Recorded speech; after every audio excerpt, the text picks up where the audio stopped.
I'm going to do something I've never done before. I'm going to introduce it. First time back from COVID, we're back in the classroom, second time only this year. I've got two great groups coming up for you. Today's date is October the 8th, 2021. It's a Friday. It's not very good here in London, but I've got two fantastic teams for you. Look at these bunch of handsome and pretty people we've got, and then we've got another team coming up after. So, ladies and gentlemen, put your hands together for the first project meeting. It was the second one only of this year. Project team number one, well done.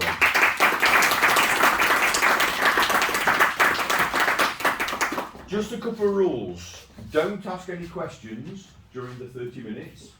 That comes at the end. Please, guys, write questions down, because if you don't ask questions, I will. And trust me, they won't want my questions. I think it's a sign of a compliment that you've listened that carefully that you've actually got quality questions. So if you accidentally say, has anybody got any questions, they won't ask them until the end. Right. Over to Yomi. Hello guys, my name is Yomi.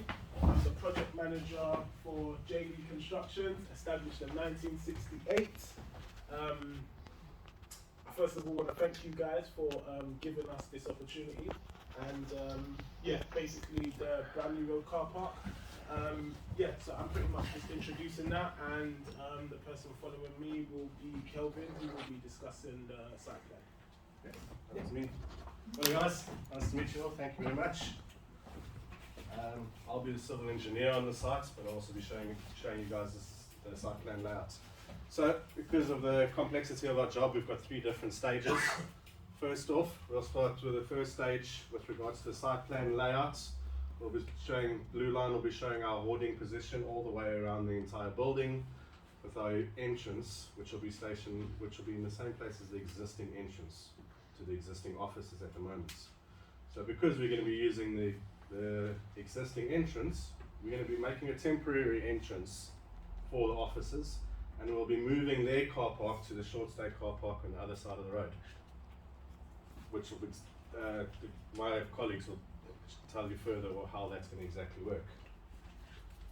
We will also have additional hoarding around the contaminated area in the middle of the sites. We'll have walkways next to on stage one. We'll have a walkway coming from the site office, the site security office, where you'll need to sign in. You have a walkway going around the car park to the site office. This will then change on the stage 2 and 3,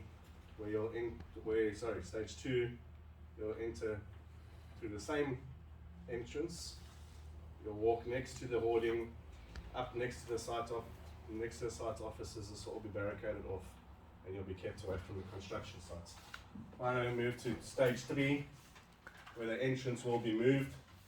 The old entrance will be closed up. So with the new entrance, we'll put the security next to the new entrance.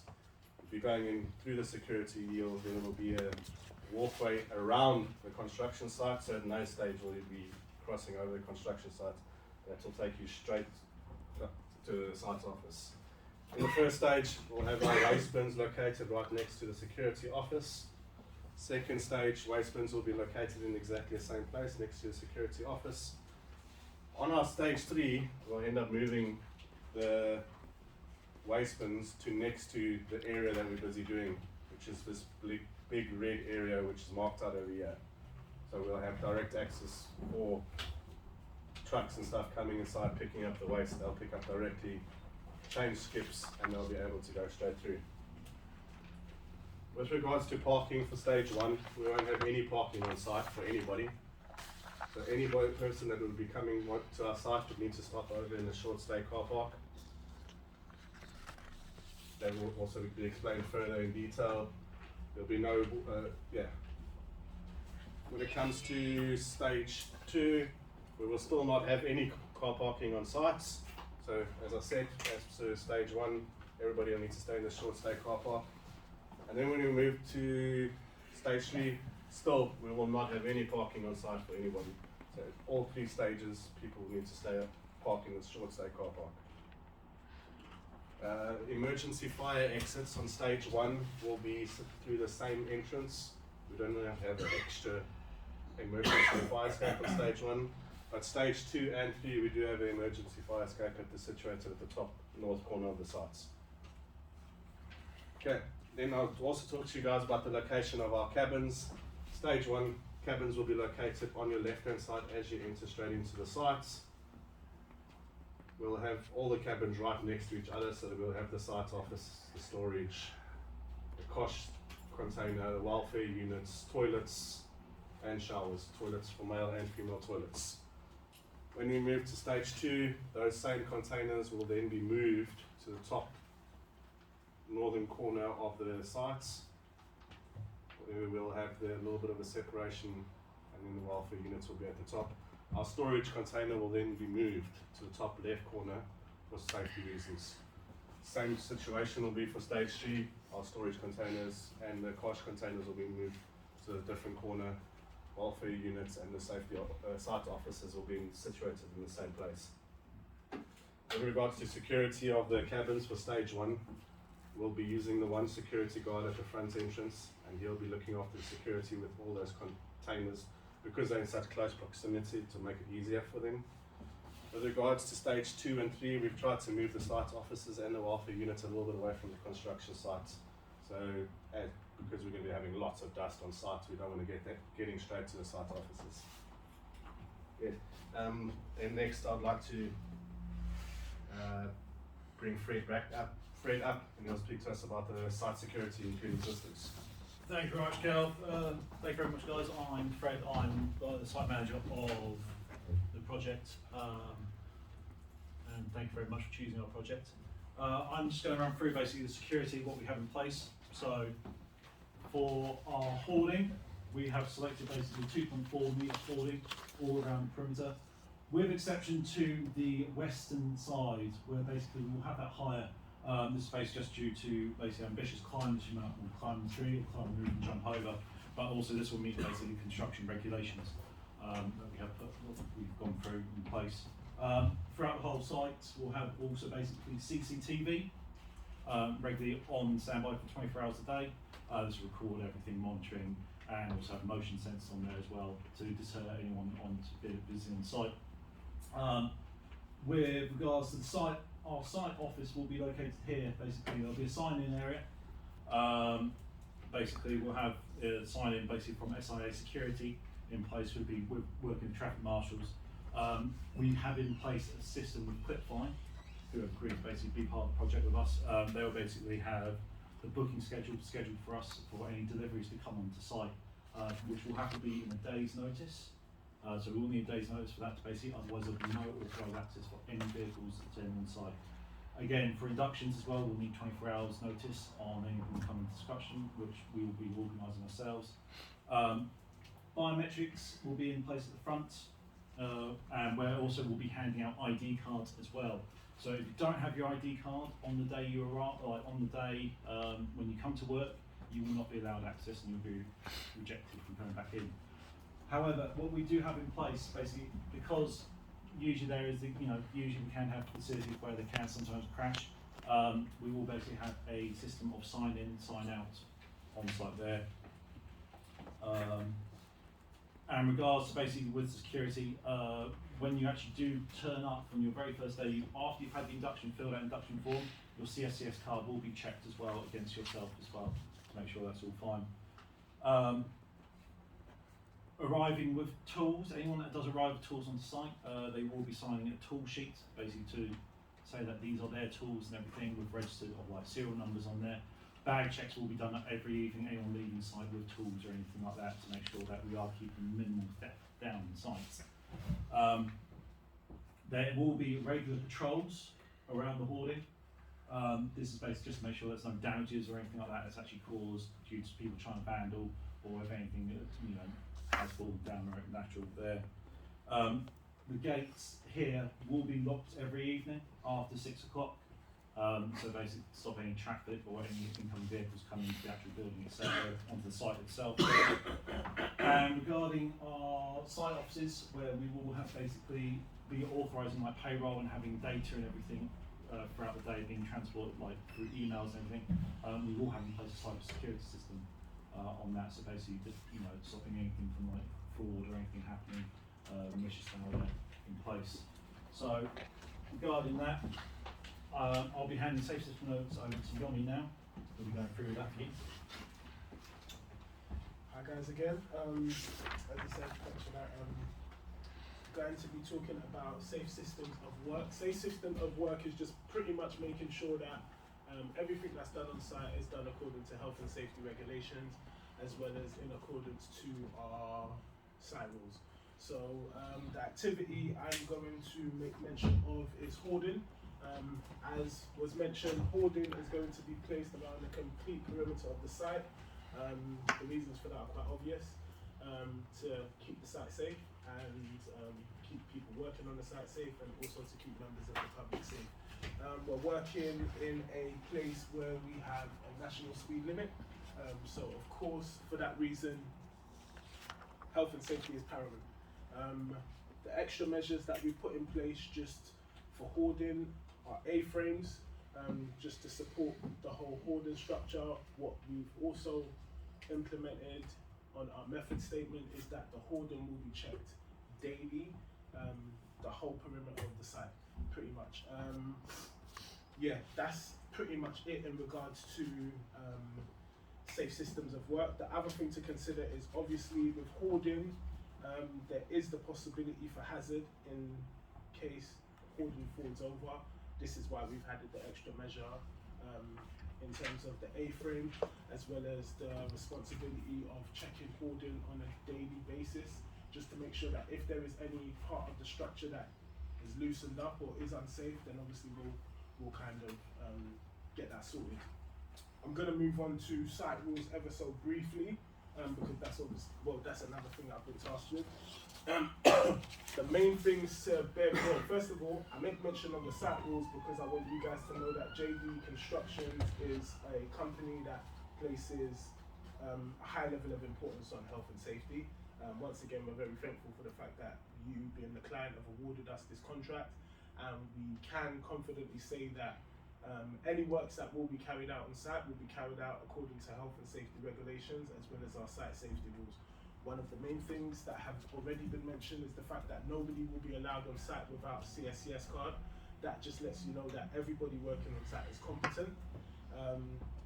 The other thing to bear in mind is we do have a 6-point PPE on this site. That basically means that you need to wear steel-toe footwear, high visibility jacket, full face mask if working with dust. We've got airman protection. We've also got airman protection. I said footwear. Hard hats and gloves. Sorry, hard hats and gloves as well. So I make mention of this just to let you guys know that everybody working on site will be working within our health and safety regulations. Will be 110% abiding by the site rules. Anybody that doesn't abide by site rules will be, as normal, issued with a yellow card and then issued with a red card. If it's a gross misconduct, then immediately they'll be issued with a red card. And once again, I make mention of this for you being the client to know that everybody working on site will be working safely, everybody working on site will be competent, and everybody working on site will fully abide by our site rules. I now will be moving over to Diane. Tony. You're sexy.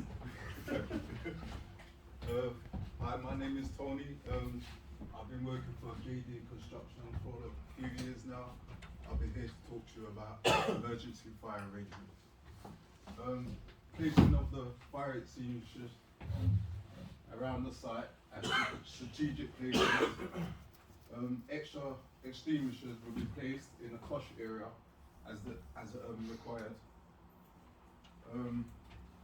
Each will have 2 fire extinguishers, a horn for immediate alert, and a red button that is pressed, and that would alert the whole site. In case of a fire, employees will leave via the walkways to the exit, and we will get to the muster point that will be at Riverside Walk. You can all see that there. And we will collect your registration, do your register in that area. So thanks. In emergency, depending on how serious or how vital it may be to call a helicopter, which will land in the park area to the north of the site. If not feasible, we may use a boat, a river boat, may be used instead, as it may be more practical. Sorry.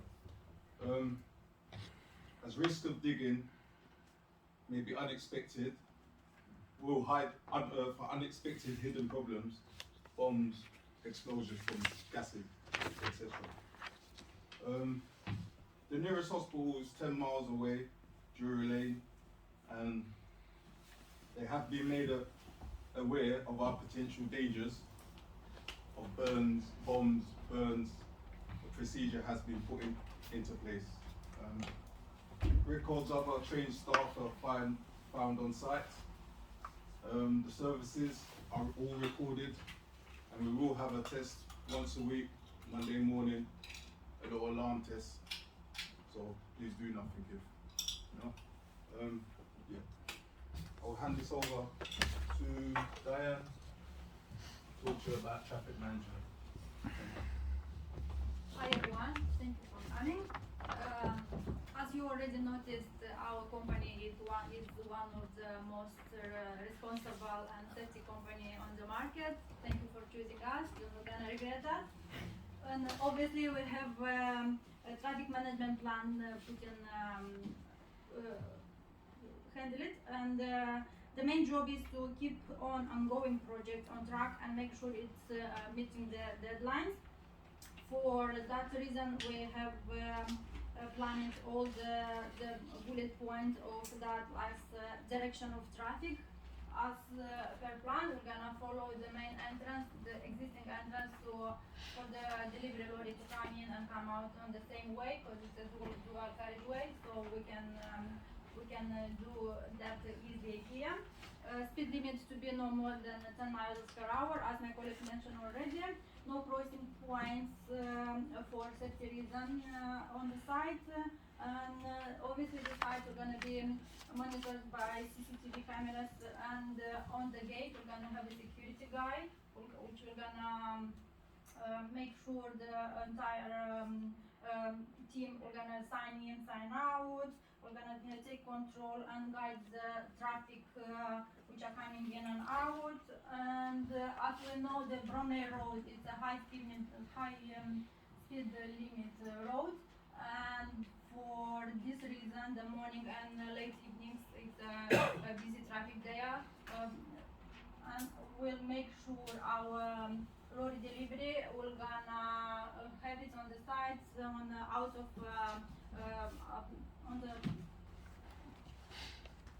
not on the rushing time, I mean between 10 and 2 p.m. So don't disturb the traffic on the road.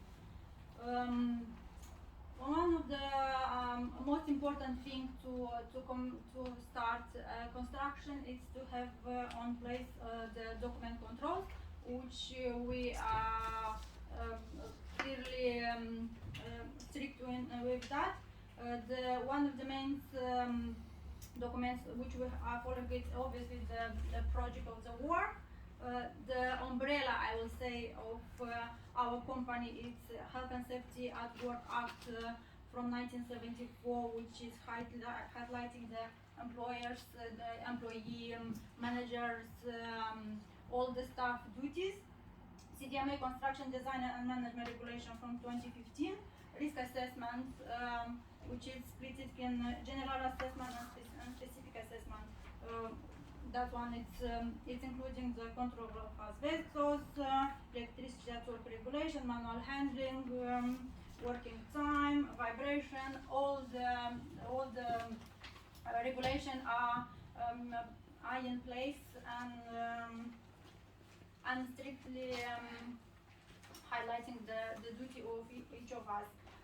Another document which should be in place is CDMA construction phase plan and health and safety plans, which I have it in the office. Inspection reports, accident book, company policy, site rules and method statement. All these documents we are keeping nice and tidy in the office, and obviously our site manager Fred will take care that the rules are following strictly and everybody on the site is safe and healthy and keep well. Thank you for listening. I will pass to my colleague to speak about welfare assessment. Alin? Hello everyone, thanks for joining us today. My name is Alon, Health and Safety Officer for JD Construction since 2005. I'm going to talk about today about the welfare assessment on our site. As you've seen, our welfare cabins are located near to the site entrance. Toilets, we have the toilets, dining room, canteen. And our toilets are based with 3 WC, 2 urinals, 3 wash basins with paper and soap. We always have hot water on site. Hand dryers. We have 1 female toilet next to the main toilets. We have 1 skin safety center for the hand soap and sun cream. And we have 1 shower next to the toilet for our workers who are involved with dirty works. Our canteen is located next to the female toilet. Is a 20 people capacity with 2 microwaves, 2 fridges, 2 kettles, 1 toaster. We have 1 big boiler. We provide free coffee and tea for everyone. We come with drinking water dispenser, so you can drink all the time water if you need.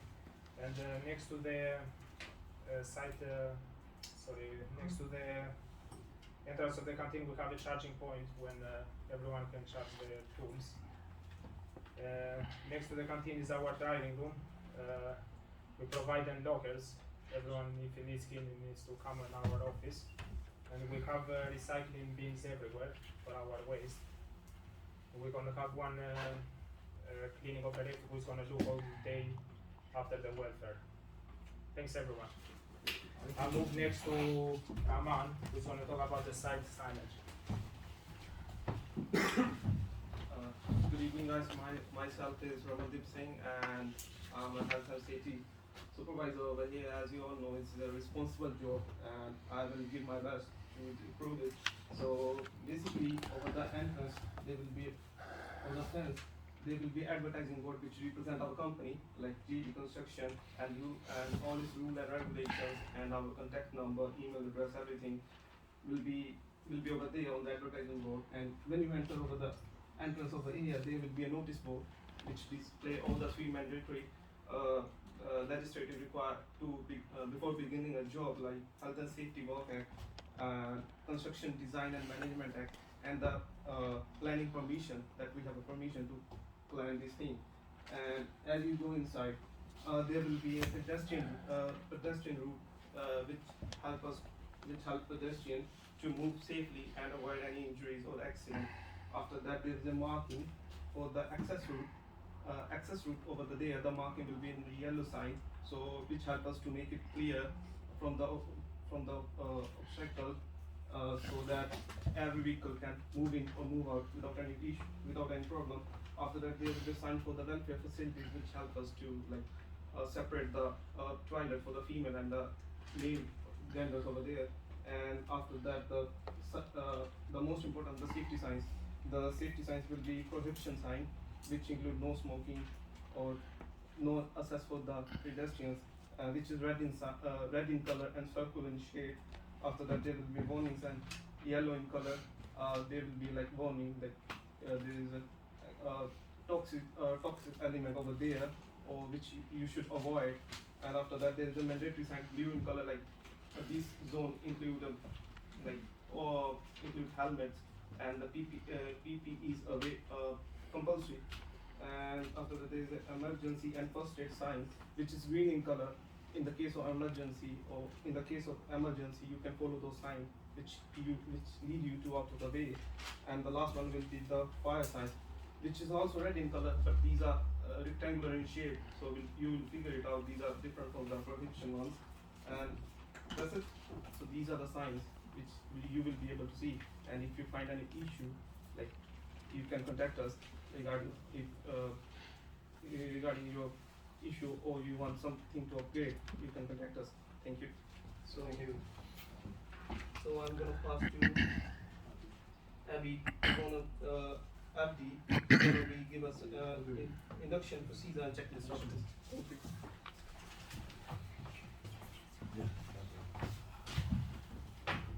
Good morning, everyone.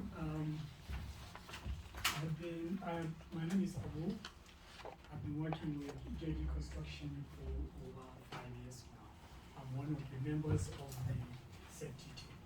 I'm going to take you through induction procedures and processes on this site. And without much ado, I'll tell you exactly where it will be holding in meeting room adjacent to the site manager's office just by the entrance. Then we have time is going to be at 8 o'clock, and the date is Tuesdays every week. The item covers are lengthy, but I will just make it short to make 5 minutes to go. to make you have mobile over time. So the items cover include site layouts, jobs requirements, rights and rules and regulations, company facilities and policies, government safety regulations, site hazards. We have emergency evacuation, emergency procedures, welfare facilities as is enumerated by one of my colleagues. Then we have the site rules, we have the list of hazards, we have PPEs and where they are stored, as well as emergency contacts in case of any situation arising within the site. Without much ado, I will call in on my colleague, Fred, who is going to carry you through permissions and notifications. Thank you. Thank you.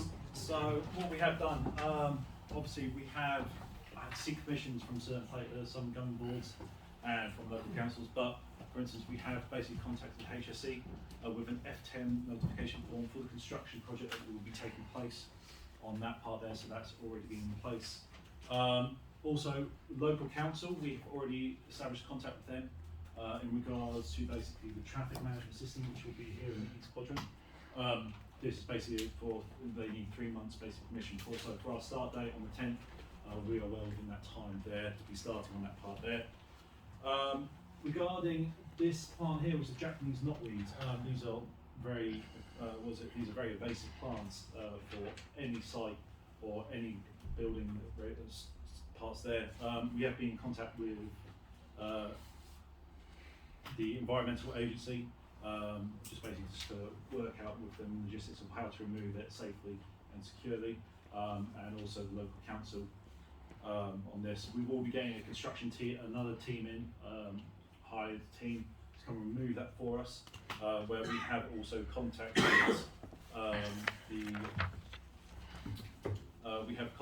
the local refuse site who will be just basically taking it over. This is basically, we'll be just checking that part there on the destruction of it and make sure it's all transported safely. Regarding the hedge, this hedge here is basically 45 years old, so again we have to contact local council on that one there to have that removed. Private landowner for the car park facility to be used down here, we have been in contact with them as well to notify that we will be required to use that, and also with the office space as well to actually relocate their staff to this part here on there, on that schedule there. With this building that's already been demolished, we have already been in contact with HSE on that part there, and they will come out and just basically give another quick assessment on the site as there was asbestos in the building. And we'll just pass over to Abby with a couple of things that we're doing for the local area and community. Thank you once again. We have other things we have come up with, like our fence. We're going to fix this fence free of charge for the employer, which is very good one choosing us to do the job. Then for the beech tree, we by the eastern corner of the site, we instead of pulling it down, we are going to plug it up and donate it to a local school in a way of encouraging environmental preservation. Then we have also, for the hoarding, we're going to use it to support the local businesses, to advertise the region park and local business on the high street.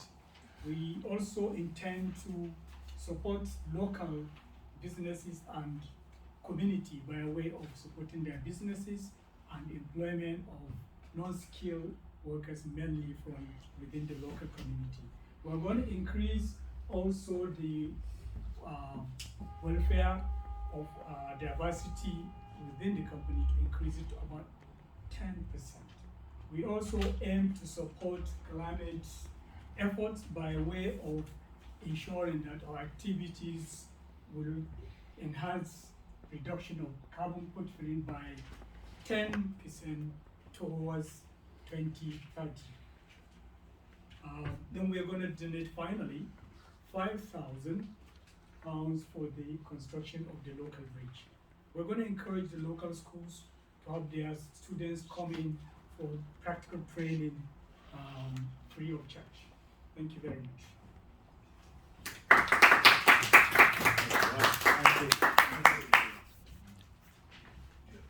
Okay, well done. Before we go for questions, then let's just give that final round of applause.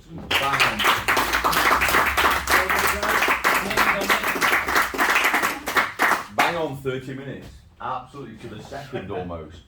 Right then, so have we got the first question? Yes, I can see that's you, Michael. I was listening incredibly intently. I thought it was fantastic, but I'd never heard anyone say anything about any potential other risks.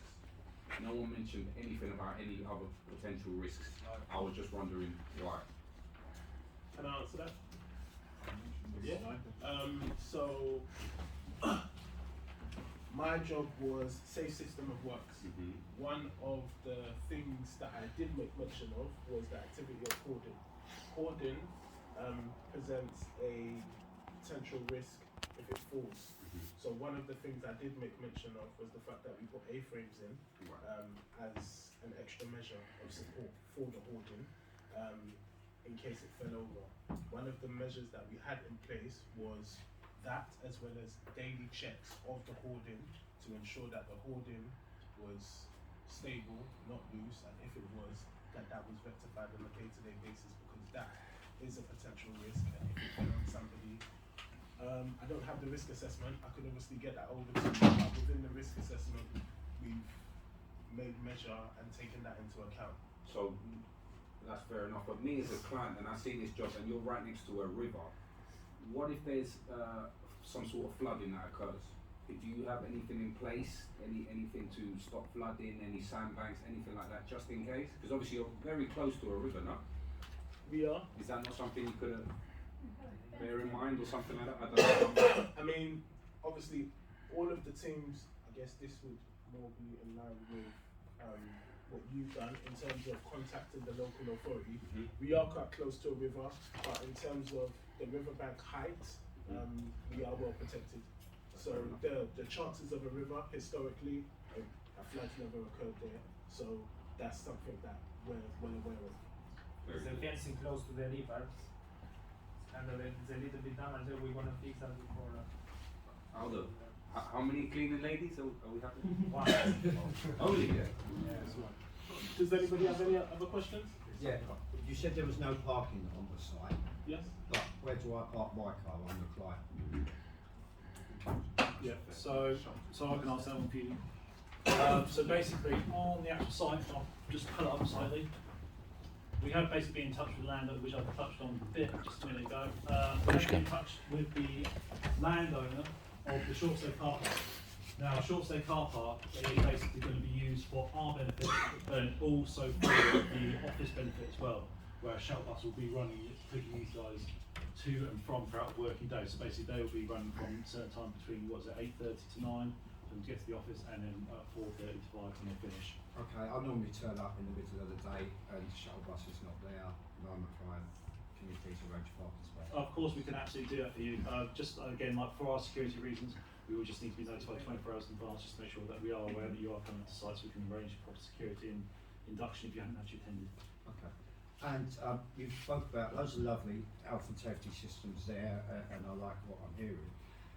there's a couple of red flags that have popped up because the amount of work and the hoarding moves and everything and buses from the station and all that, and we're giving £5 away. Where's all this money coming from? Is it not going on my bill at the end? Yeah, the £5 is coming from contributions from employees who usually do run some kind of charity donations from time to time. Part of it is especially annual.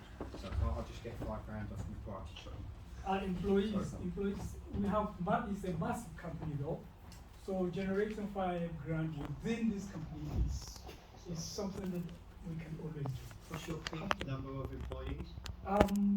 We have over 5,000 nationwide. It's just No, I'm just on my project. There's just a number of people I'll have on my project. We are over 50 people here. What have you planned the welfare for? 35. 25 in the first stage. Yeah. So let me answer that. With regards to the first stage, as we're only going to be having 2 or 3 subcontractors on sites, we're only expecting to have a maximum of 20 people on sites. So we'll have a little bit of smaller welfare units. We'll have 1 less container for men's toilets. So we'll have 1 men's toilets and 1 female's toilets on the first stage. With regards to stage 2 and 3, the welfare units will become bigger and we'll add on an additional set of toilets, container toilets for men. So that So it's but then on stage 2 and 3, we're expecting a maximum of about 35 to 40 people. Yes. Got time for one more question if you want to bring Matt in. Yeah, do you have any COVID protocols? Haven't heard anything Don't have about COVID. They defeated. We mentioned that before we start. There's no COVID on our presentation. I said it. But if it comes We in, are normal like If COVID was if we were to go into another stage of lockdown or Yep. something such as that, then obviously we'd inform our health and safety and those necessary measures would be put in place. Follow the guidance from the government. we have sanitised areas, stuff like that. We've already got all of that within our welfare facility. So we've got hand wash, we've got barrier cream, we've got all the necessary things to make sure that the site is safe and clean and we're abiding by everything from a hygienic standpoint. Let's give it a final round of applause. Well done.